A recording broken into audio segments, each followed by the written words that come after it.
আসসালামু আলাইকুম। তাল পিঠা খাইতে খুব ভালো লাগে এবং তালের যদি তাল পিঠা খাওয়া হয়, তালের দিনে পাকনা তাল খুব ঘ্রাণ। আসসালামু আলাইকুম।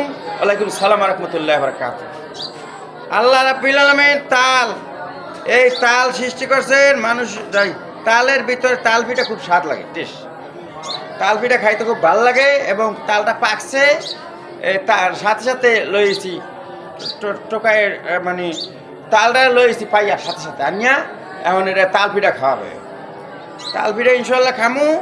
একটা তাল পাইছি, তাল জেলেরা লয়ে যায় এবং যে পাইতেই লয়ে যায়। 4টা গাছের তাল, একটা তালও থাকে না, পাই না। জায়গায় রাত থাকতে ফজর নামাজের সময় আন্দার থাকতে তালটারে আমি টোয়াইয়া লইছি পানি করে, পানি থেকে তালটা আনিয়া এখন বাড়ি থেকে বাড়িতে দেব। তাল পিঠা খাবো ইনশাল্লাহ মাশাআল্লাহ।